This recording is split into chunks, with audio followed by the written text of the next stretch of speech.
All right, welcome to the Phillip Brooks Show.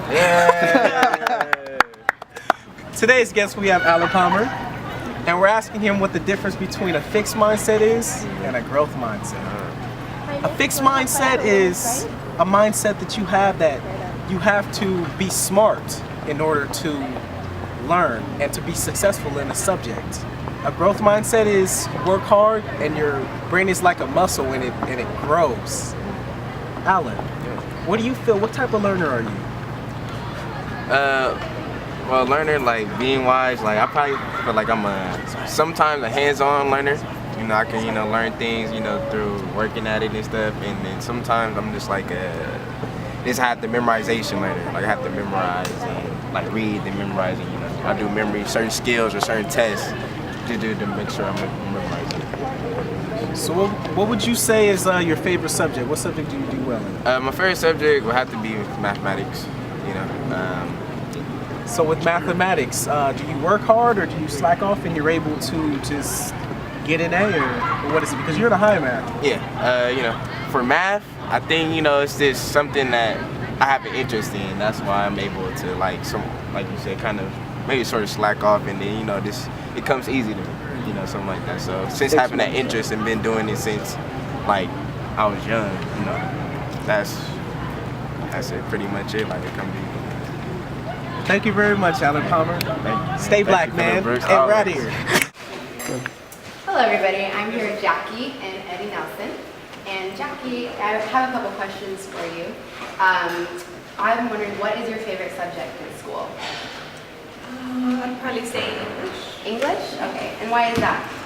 Because I feel like it's a bit more challenging. The fact that you have to really pay attention to your grammar, punctuation, and the format you have to use for your essays.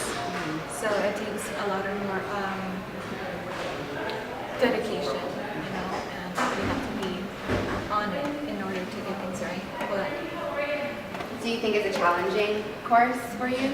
yeah, Yeah. I really think so.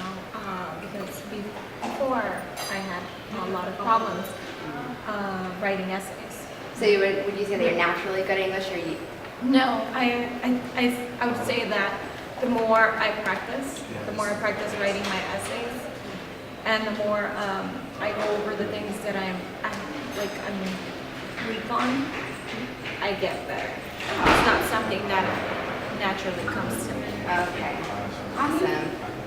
And Eddie Nelson, would you say that you are a hands-on learner, or would you say that you're visual, or do you like to take notes? What are your learning styles? I think I prefer taking notes. And why is that? Like while you're writing, you remember a lot of stuff you write down and what you hear. I have stuff to go look back on. Okay.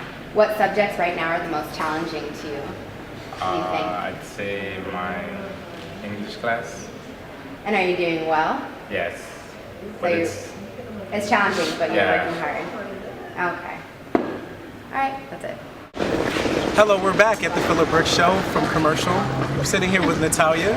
Say hi, Natalia. Hi. Natalia, what's your favorite subject? Art history. Art history. Are you would you say a visual learner or someone who likes to be hands-on with art? Definitely hands-on. I think hands-on is the best way to learn anything, but actually first-hand experience. So like hands-on? No, I'm just That's for the video later. Yeah. So have you always been this way? Have you always felt natural learning in this learning style? Yeah, I mean, I think that's even outside of school, you learn things just by doing them as opposed to getting taught them. When you learn things when you start growing up as a kid, you don't think you're learning them, you don't know you're learning them, you just learn them by doing. I'm here with Karen. Well, Karen, what subject do you feel you're good at? To be honest, I'm not really sure what subject I'm particularly good at, but I'm not that great at English or math. Okay. Like a lot of people might think that I might be good at math, but no. Yeah, just a stereotype.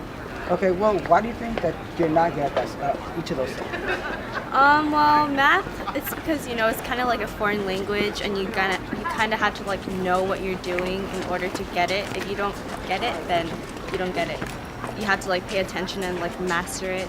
And English, it's just my writing is not all that great, but still working on it. Well, what do you do to get an A in the class? Get an A in the class. For which one? Each of those classes. Let's say English. English, you just probably just work on the writing, do your readings, and participate in class. And math, you just have to study, and if not, get tutoring, and just learn what you need to learn. Thank you very much. No problem. Oh shit!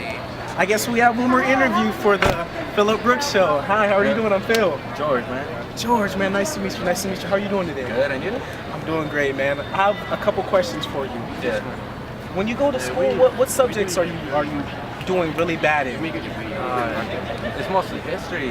History, yeah. Like, I don't know, something about it. Like, I'm not good. Would you say that, is it because you think that you're born smart, or would you say that you learn eventually as you grow in your mind? It's like a muscle? I believe, like, you were born smart. Because, like, with me, like, I don't know, like, history is not my thing. It's just, like, hard to, like, concentrate and stuff. Not like my sister, she was born smart, but I didn't pick it up. So you found it here first. You're born smart. Hey. Cut. As you can tell from the interviews of the students along PCC's campus, that there are two types of mindsets and ways of learning. There's a fixed mindset and there's a growth mindset. With a fixed mindset, you learn strategies on learning and the tools if you're a visual learner, if you're a hands-on learner, so on and so forth. With the fixed mindset, with the people that we interviewed with the fixed mindset, it was natural. Either you had it or you did not. Some people, they felt that they have an interest in it and they've been doing it for a long time. And with the other person, they felt it just didn't happen. They weren't good at it. And in order to be a successful student, you must be a creator and adapt a growth mindset. And that way you can believe that you can achieve and accomplish anything. And as a result, you're adopting lifelong learning.